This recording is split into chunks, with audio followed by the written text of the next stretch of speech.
Hello, എൻ്റെ പേര് P Sathyanarayanan. ഞാനിന്നിവിടെ ഫോർക്ക് സിസ്റ്റം കോളിനെ പറ്റിയാണ് ക്ലാസ് എടുക്കാൻ പോകുന്നത്. So what exactly is fork? Let's dig deep into it. അപ്പം നമുക്ക് തുടങ്ങാം. നമുക്ക് ഫോക്കിനെ പറ്റി ഡെഫിനിഷനിലേക്ക് നോക്കുവാണെങ്കിൽ, ഫോർക്ക് എന്ന് പറയുന്നത് ഒരു സിസ്റ്റം കോളാണ്. Is for creating new processes. അതാണ് ഇമ്പോർട്ടൻറ്റ്. ഒരു പുതിയ പ്രോസസ്സിനെ ക്രിയേറ്റ് ചെയ്യാൻ വേണ്ടി ഉപയോഗിക്കുന്ന സിസ്റ്റം കോളാണ് ഫോർക്ക്. അപ്പോൾ ഞാൻ പറഞ്ഞു ഫോർക്ക് എന്ന് പറയുന്ന സിസ്റ്റം കോളാണെന്ന്. അപ്പം എല്ലാവർക്കും ഒരു ഡൗട്ട് തോന്നിയേക്കാം, എന്തുവാണ് ഈ system call? System calls are a medium or way for requesting services from the kernel. കേർണലിൽ നിന്ന് സർവീസസിനെ റിക്വസ്റ്റ് ചെയ്യുക എന്ന ഒരു മീഡിയമാണ് സിസ്റ്റം കോൾസ് എന്ന് പറയുന്നത്. അപ്പം സ്വാഭാവികമായിട്ട് ചോദിക്കാം, എന്തുവാണ് കേർണൽ? അതിനെപ്പറ്റി നമുക്ക് നോക്കാം. അപ്പം ഇതൊരു ഓപ്പറേറ്റിംഗ് സിസ്റ്റം ആണെന്ന് വെച്ചോ. ഇതൊരു ഓപ്പറേറ്റിംഗ് സിസ്റ്റം, ലിനക്സോ മാക്കോ വിൻഡോസോ എന്ത് വേണേ ആയിക്കോട്ടെ. അപ്പം അതിൻ്റെ അകത്തൊരു കേർണൽ കാണും. ഓക്കെ, എന്ന് പറയുന്നൊരു പോർഷനാണ് ഓപ്പറേറ്റിംഗ് സിസ്റ്റത്തിൻ്റെ കോർ കമ്പോണൻസ്, കോർ കോഡുകൾ എല്ലാം ഇവിടെ ആയിരിക്കും എഴുതിയിരിക്കുന്നത്. അതായത് ഹാർഡ്വെയർ, സോഫ്റ്റ്വെയർ ഇൻ്ററാക്ഷൻ, എല്ലാ ഇമ്പോർട്ടൻറ്റ് സർവീസസും എല്ലാം പ്രൊവൈഡ് ചെയ്യുന്ന കേർണലായിരിക്കും. അപ്പം സിസ്റ്റം കോൾ എന്ന് പറഞ്ഞാൽ എന്താ? ഒരു മീഡിയമാണ്, എന്താ പറയുന്നത്, ഓർ വേ ആണ് for requesting services from the kernel. അതായത് കേർണലിൽ നിന്ന് സർവീസസിനെ റിക്വസ്റ്റ് ചെയ്യാനുള്ള ഒരു വേ ആണ് സിസ്റ്റം കോൾസ് എന്ന് പറയുന്നത്. അതുപോലത്തെ ഒരു സിസ്റ്റം കോളാണ് ഫോർക്ക് എന്ന് പറയുന്നത്. ഫോർക്ക് എന്താണ്? ഒരു പുതിയ പ്രോസസ്സിനെ ക്രിയേറ്റ് ചെയ്യാൻ വേണ്ടി ഉപയോഗിക്കുന്ന ഒരു കോളാണ് ഫോർക്ക് എന്ന് പറയുന്നത്. ഇത്രയും നമുക്ക് മനസ്സിലായല്ലോ. ഓക്കെ, ഇനി അടുത്ത കുറച്ച് ഇമ്പോർട്ടൻറ്റ് ഫാക്ട്സ് ഫോർക്കിനെ പറ്റിയുള്ളത്. അതായത് after the execution of the process, the parent and child execution starts from the next instruction. ഇപ്പം ഇത് നന്നായിട്ടൊന്ന് വായിച്ച് മനസ്സിലാക്കി വയ്ക്കുക. ഇതിനെപ്പറ്റി ഡീറ്റെയിൽ ആയിട്ട് നമുക്ക് നെക്സ്റ്റ് എക്സാമ്പിളിലേക്ക് വരുമ്പോഴത്തേക്കും നമുക്ക് കാണാം. ഓക്കെ, ഇനി കുറച്ച് ഇമ്പോർട്ടൻറ്റ് ഫാക്ട്സ് ഒക്കെ കുറച്ച് ഓർത്തിരിക്കേണ്ടതാണ്. നമ്മൾ എക്സാമ്പിൾ വരുമ്പോഴത്തേക്കും ഡെപ്തിലേക്ക് മനസ്സിലാക്കാം. Fork returns the process I D of the child. Child പ്രോസസ്സിൻ്റെ പ്രോസസ് ഐ ഡി ആയിരിക്കും ഫോർക്ക് റിട്ടേൺ ചെയ്യുന്നത്. അഥവാ ഫോർക്കിൽ നിന്ന് കോൾ ചെയ്ത് കിട്ടുന്ന വാല്യൂ 0 ആണെങ്കിൽ, റിട്ടേൺ ചെയ്യുന്ന 0 ആണെങ്കിൽ അതൊരു ചൈൽഡ് പ്രോസസ്സാണെന്ന് നമുക്ക് മനസ്സിലാവും. ഗ്രേറ്റർ ദാൻ 0 ആണെങ്കിൽ അതൊരു പേരൻറ്റ് പ്രോസസ്സാണെന്ന് മനസ്സിലാവും. ലെസ് ദാൻ 0 ആണെങ്കിൽ അതൊരു എറർ ആയിരിക്കും. ഇനി ഹാഷ് ഇൻക്ലൂഡ് unistd.h എന്ന ഹെഡർ ഫയൽ ഉപയോഗിച്ചിട്ടാണ് നമ്മൾ ഫോർക്ക് കോളിനെ വിളിക്കുന്നത്. ഇതാണ് ഫസ്റ്റ് എക്സാമ്പിൾ. ഇത് കാണുമ്പോൾ ജസ്റ്റ് ഒരു ഹലോ വേൾഡ് പ്രോഗ്രാം. നമ്മൾ ജസ്റ്റ് സാധാരണ എഴുതുന്ന പോലെ ഒരു ഹാഷ് ഇൻക്ലൂഡ് stdio.h എന്നിട്ട് unistd.h എന്ന് എഴുതി sys/types.h എന്ന് എന്തുവാണ് നമുക്ക് നെക്സ്റ്റ് സൈഡിലേക്ക് വരുമ്പം പറയാം. ഇവിടെ ആ ഹെഡർ ഫയൽ കൊടുത്തില്ലെങ്കിലും കുഴപ്പമില്ല. ഓക്കെ, അപ്പോൾ ഞാൻ ജസ്റ്റ് ഒരു പ്രോഗ്രാം എഴുതി പ്രിൻ്റ് ഓഫ് ഹലോ വേൾഡ്. സാധാരണ ഇതിൻ്റെ ഔട്ട്പുട്ട് എന്തായിരിക്കണം? ഹലോ വേൾഡ് മാത്രം. ഒരു ഫോർക്ക് കോളൂടെ വിളിച്ചപ്പോഴത്തേക്കും എന്തുവാണ് ഇവിടെ ഒരു പ്രത്യേകത വന്നത്? അത് നമുക്ക് ഔട്ട്പുട്ട് എന്തുവാന്ന് നമുക്ക് നോക്കാം. Okay, 2 hello world. അതെങ്ങനെ പറ്റുമല്ലേ? നമ്മൾ ലൂപ്പ് പറഞ്ഞിട്ടില്ല, നമ്മളൊരു പ്രിൻ്റ് സ്റ്റേറ്റ്മെൻറ്റ് 2 കൊടുത്തിട്ടില്ല. പിന്നെ എങ്ങനെ ഈ ഹലോ വേൾഡ് 2 തവണ എക്സിക്യൂട്ട് ചെയ്തു? അതാണ് ഈ ഫോർക്കിൻ്റെ പ്രത്യേകത എന്ന് പറയുന്നത്. അത് നമുക്ക് മനസ്സിലാക്കണമെങ്കിൽ ഈ ഒരു ബ്ലോക്ക് ഡയഗ്രാം മനസ്സിലാക്കിയാൽ മതി. അതായത് ഇതൊരു ഫോർക്ക് പ്രോസസ്സാണെന്ന് വെച്ചോ. ഇതാണ് നമ്മുടെ കോഡ് എന്ന് വിചാരിക്കുക. നമ്മൾ ആദ്യം നമ്മുടെ ഫോർക്ക് പ്രോസസ്സിൻ്റെ ഫോർക്ക് കോളാണ് ആദ്യം. രണ്ടാമതാണ് പ്രിൻറ്റ് സ്റ്റേറ്റ്മെൻറ്റ് അല്ലേ? നമ്മുടെ ക്വസ്റ്റ്യൻ അങ്ങനെയായിരുന്നു. ആദ്യം ഫോർക്ക് കോൾ, പിന്നെയാണ് പ്രിൻറ്റ് സ്റ്റേറ്റ്മെൻറ്റ്. ഈ ഫോർക്ക് കോളിനെ F വെച്ച് റെപ്രസെൻറ്റ് ചെയ്തു, പ്രിൻറ്റിനെ P വെച്ച് ഞാൻ റെപ്രസെൻറ്റ് ചെയ്തു. ഓക്കെ, അപ്പോൾ അങ്ങനെയാണ് എങ്കിൽ നമ്മൾ ഈ ഫോർക്ക് കോൾ വിളിക്കുമ്പോഴത്തേക്കും ഞാൻ പറഞ്ഞു പുതിയൊരു പ്രോസസ്സ് ക്രിയേറ്റ് ചെയ്യുമെന്ന്. ഓക്കെ, ഫോർക്ക് കോളിനെ വിളിച്ചു, പുതിയൊരു ചൈൽഡ് പ്രോസസ്സ് ക്രിയേറ്റ് ചെയ്തു. അതാണ് സ്റ്റെപ്പ് 1. അതാണ് എപ്പോൾ ഒരു ഫോർക്കിനെ വിളിച്ചാലും പുതിയൊരു പ്രോസസ്സിനെ ക്രിയേറ്റ് ചെയ്യും. പുതിയൊരു പ്രോസസ്സിനെ ക്രിയേറ്റ് ചെയ്ത് കഴിഞ്ഞിട്ട് ഞാനൊരു പോയിന്റ് പറഞ്ഞു. ഇത് കണ്ടോ, after the execution of the process, the parent and the child starts from executing from the next instruction. അതായത് നമ്മൾ തൊട്ടടുത്തുള്ള ഒരു ഇൻസ്ട്രക്ഷനിൽ നിന്നായിരിക്കും ഒരു തവണ ഫോർക്ക് കോൾ വിളിച്ചു കഴിഞ്ഞാൽ നെക്സ്റ്റ് സ്റ്റെപ്പിലേക്ക് അത് നോക്കുന്ന ഫങ്ഷൻ അതായിരിക്കും. നെക്സ്റ്റ് തൊട്ടടുത്തുള്ള സ്റ്റേറ്റ്മെൻ്റ് ആയിരിക്കും. ആദ്യം ഫോർക്ക് കോൾ ചെയ്യാൻ വിളിച്ചു, ഇതിവിടെ വന്നു, ആദ്യത്തെ എക്സിക്യൂട്ട് ചെയ്ത് കഴിഞ്ഞു, അതിൻ്റെ തൊട്ടടുത്ത മുതലായിരിക്കും പിന്നെ എക്സിക്യൂട്ട് ചെയ്യാൻ നോക്കുന്നത്. തൊട്ടടുത്ത എന്തുവാ? Print statement. അപ്പം നമ്മൾ എന്തു ചെയ്തു? ആദ്യം പ്രിൻറ്റ് ഹലോ വേൾഡ് പ്രിൻ്റായി.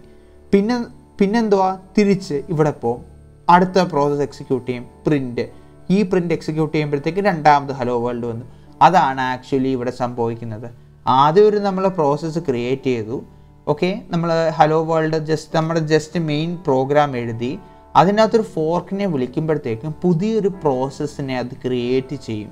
പുതിയൊരു പ്രോസസ്സിൻ്റെ അകത്തും ഇതുപോലെ ഫോർക്കും പ്രിൻറ്റ് സ്റ്റേറ്റ്മെൻറ്റും ഉണ്ട്.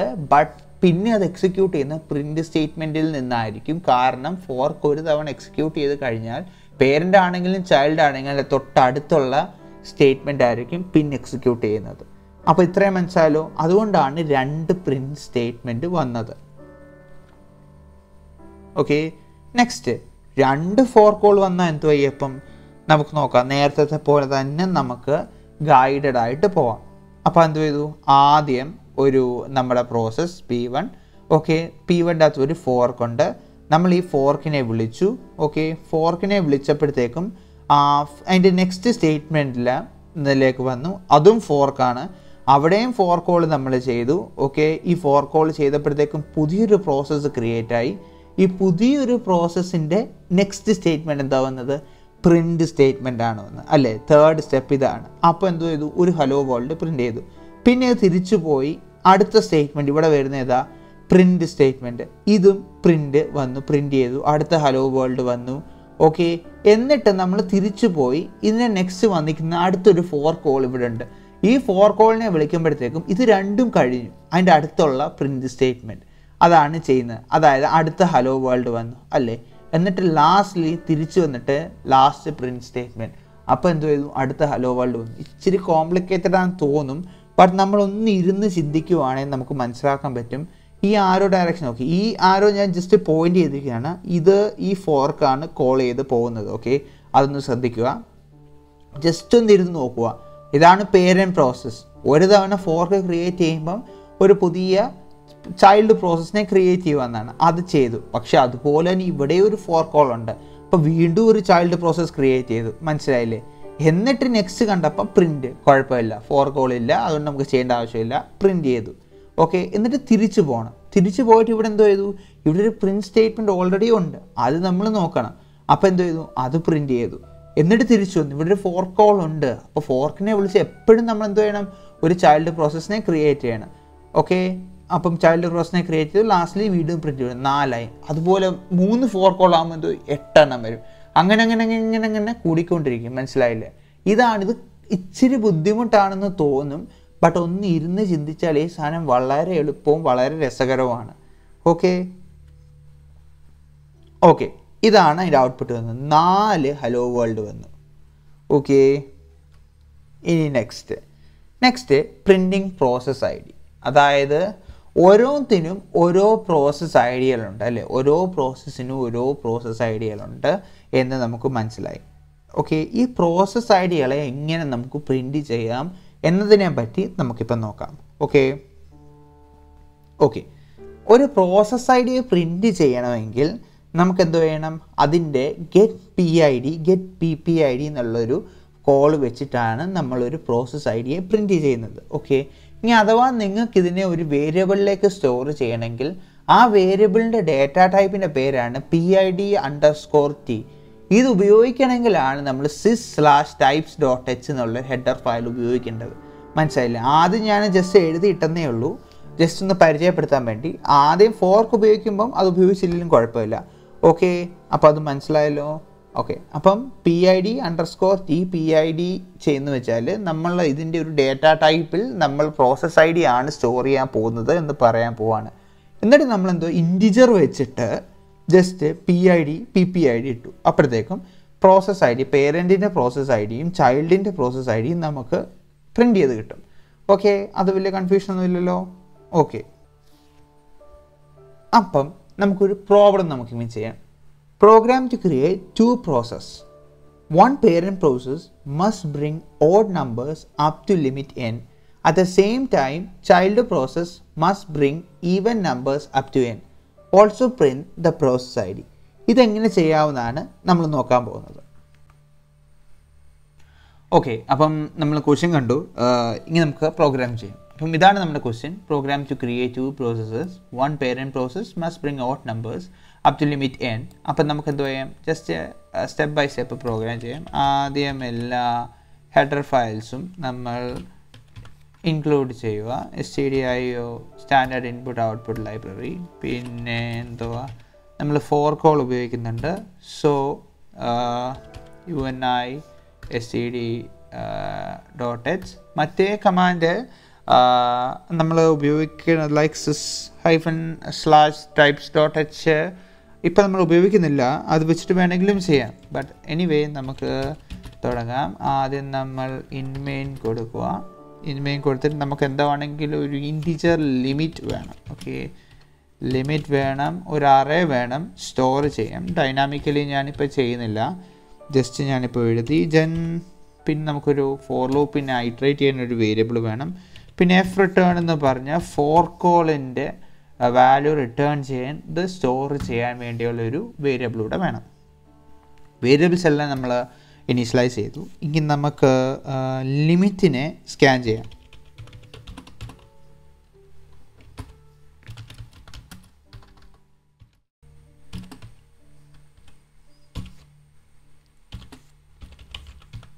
ഓക്കെ, അങ്ങനെ നമ്മൾ ലിമിറ്റിനെ സ്കാൻ ചെയ്തു.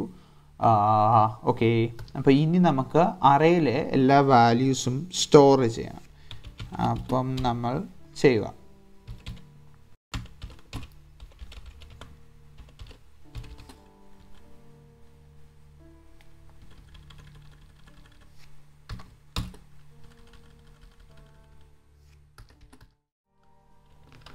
അപ്പം നമ്മൾ അറേ റീഡ് ചെയ്തു. ഇനി നമ്മൾ ഫോർക്ക് കോൾ ചെയ്യുന്ന വാല്യൂവിനെ നമ്മൾ നേരത്തെ പറഞ്ഞ പോലെ സ്റ്റോർ ചെയ്ത് വയ്ക്കുക. എന്നിട്ട് നമ്മൾ കുറച്ച് മുമ്പ് പറഞ്ഞു, ആ കിട്ടുന്ന വാല്യൂ ഈക്വൽ ടു 0 ആണെങ്കിൽ ചൈൽഡ് ആയിരിക്കും, ഗ്രേറ്റർ ദാൻ 0 ആണെങ്കിൽ പേരൻ്റ് ആയിരിക്കും, ലെസ് ദാൻ 0 ആണെങ്കിൽ എറർ ആയിരിക്കും. അത് വെച്ചിട്ട് വേണം പ്രോഗ്രാം ചെയ്യാൻ. നമ്മളിപ്പോൾ ഫസ്റ്റ് പാർട്ട് ഓൾമോസ്റ്റ് തീർന്നു. ലിമിറ്റ് n വെച്ചിട്ട് കുറച്ചിൻ്റെ ഇടയ്ക്കിടയ്ക്ക് ഉള്ള പാർട്സുകൾ തീർന്നു. ഇനി നമുക്കിതിനെ എന്തോ ചെയ്യാം, ആ പ്രോസസ്സ് ഇംപ്ലൈ ചെയ്യാം. That is if F return, നമ്മൾ നേരത്തെ നമ്മുടെ സ്ലൈഡിൽ പറഞ്ഞിരുന്നു ആ ഒരു കാര്യം. എഫ് റിട്ടേൺ ഗ്രേറ്റർ ദാൻ 0,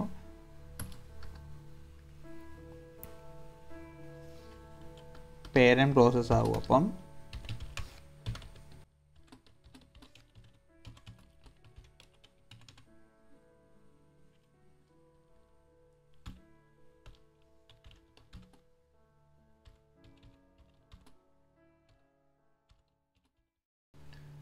അപ്പം നമ്മളിവിടെ ഫസ്റ്റ് പാർട്ട് കഴിഞ്ഞു. ഓഡ് നമ്പർ ആണോ എന്ന് ചെക്ക് ചെയ്തു, പേരൻറ്റ് പ്രോസസ്സ് ആണെന്ന് മനസ്സിലായി, നമ്മുടെ പഴയതുപോലെ ചെയ്തു. ഇനി നമുക്കിതിൻ്റെ പ്രോസസ് ID പ്രിൻറ്റ് ചെയ്യണം. അപ്പം അത് നമുക്കിനി പ്രിൻറ്റ് ചെയ്യാം.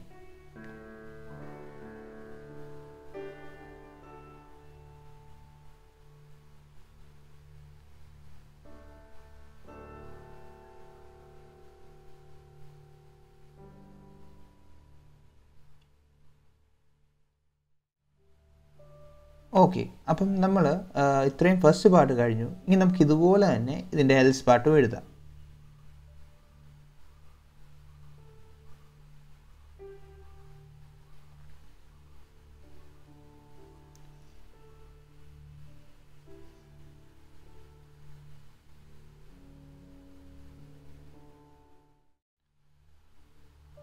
അപ്പം നമ്മൾ ഫസ്റ്റ് പാർട്ട് എഴുതി കഴിഞ്ഞു, ചൈൽഡ് പ്രോസസ്.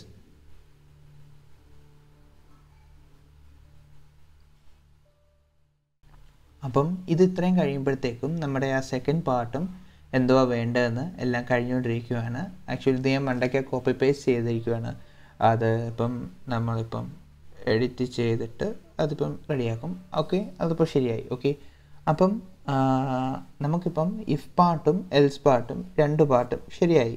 അപ്പം നമുക്ക് എന്തുവാ നമ്മുടെ ക്വസ്റ്റ്യനിൽ പറഞ്ഞത് അതുപോലെ ചെയ്തു, ലിമിറ്റ് കണ്ടുപിടിച്ചു, അതെല്ലാം ചെയ്തു. ഓക്കെ, ഇനി നമുക്കൊന്ന് റൺ ചെയ്ത് നോക്കാം. അപ്പം ഞാനിവിടെ ക്ലാങ് എന്ന് പറഞ്ഞ കമ്പൈലറാണ് ഉപയോഗിക്കുന്നത്. അപ്പം ക്ലാങ് ഫോർക്ക് എന്നാണ് എൻ്റെ ഫയൽ നെയിം. അപ്പം fork.c അപ്പം അത് കൊടുക്കുമ്പോഴത്തേക്കും ഓക്കെ, എററൊന്നുമില്ല, ദൈവാധീനം. ./a.out കൊടുത്തു. എന്നിട്ട് നമ്മൾ ലിമിറ്റ് എൻ്റർ ഇപ്പോൾ 5 കൊടുത്തു. Okay, then 1 2 3 4 5. ഓക്കെ, അപ്പം കാണിച്ചുണ്ടോ കറക്റ്റായിട്ട്. ആ ലാബ് സൈക്കിൾ കൊടുത്തിരിക്കുന്നത് നോക്കണ്ട, അത് ആ ഒരു കമ്പൈലറിൻ്റെ ചെറിയൊരു ഇതാണ്. ഓക്കെ, അപ്പം പേരൻറ്റ് പ്രോസസ്സ് 1 3 5 അതെന്തോ നമുക്ക് ഓഡ് നമ്പേഴ്സാണ് കാണിക്കേണ്ടത്. നമ്മുടെ ക്വസ്റ്റ്യനിൽ 1 3 5 നമ്മുടെ സ്പേസ് ഇട്ടില്ല, അതുകൊണ്ടാണ് അങ്ങനെ വന്നത്. പിന്നെ അതിൻ്റെ പേരൻറ്റിൻ്റെ PID, പ്രോസസ് ID, ചൈൽഡിൻ്റെ പ്രോസസ് ID അതെല്ലാം പ്രിൻറ്റ് ചെയ്തിട്ടുണ്ട് ക്വസ്റ്റ്യനിൽ പറഞ്ഞ പോലെ തന്നെ. പിന്നെ ചൈൽഡ് പ്രോസസ്സ് എന്തുമായിരിക്കണം, ഈവൻ ആയിരിക്കണം എന്ന് പറഞ്ഞിട്ടുണ്ടായിരുന്നു. 2ഉം 4ഉം 1 2 3 4 5ൻ്റെ അകത്ത് 2ഉം 4ഉമാണ് ഈവൻ. അതുപോലെ തന്നെ അതിൻ്റെ PID, അതിൻ്റെ പേരൻറ്റിൻ്റെ PID അതെല്ലാം പ്രിൻറ്റ് ചെയ്തിട്ടുണ്ട്. പിന്നെ നമ്മുടെ എഫ് റിട്ടേൺ 0 ആയതുകൊണ്ടാണ് ചൈൽഡ് പ്രോസസ്സ് ചെയ്യുന്നതെന്ന് പറഞ്ഞു. അതുകൊണ്ട് കണ്ടോ എഫ് റിട്ടേൺ നമുക്ക് 0 കിട്ടി ഇവിടെ, മൈ ചൈൽഡ് PID. അപ്പം ഈ വീഡിയോ ഒന്നുകൂടെ കാണുക. ഇതെല്ലാം നമ്മൾ ചെയ്യേണ്ടതെന്ന് വെച്ചാൽ ആ ബോക്സ് റെപ്രസെൻറ്റേഷന് വേണം ചിന്തിക്കാനായിട്ട്. അപ്പം നമുക്ക് വേണ്ട കാര്യങ്ങളെല്ലാം ഇത് വെച്ചിട്ട് മനസ്സിലായി. ലൈക്ക് ഫ്രം ദ സ്ക്രാച്ച് എന്തുവാണ് ക്വസ്റ്റ്യൻ മനസ്സിലായി. ഇപ്പം ഇത് വെച്ചിട്ട് നമുക്ക് എന്ത് ക്വസ്റ്റ്യനും ഫോക്ക് വെച്ചിട്ട് ചെയ്യാമെന്നാണ് എനിക്ക് തോന്നുന്നത്. അപ്പം നിങ്ങളെല്ലാവരും ഈ വീഡിയോ മനസ്സിലായെങ്കിൽ ലൈക്ക് ചെയ്യുക, ഷെയർ ചെയ്യുക, സബ്സ്ക്രൈബ് ചെയ്യുക. And thank you. അപ്പം thank you for watching. Have a great day.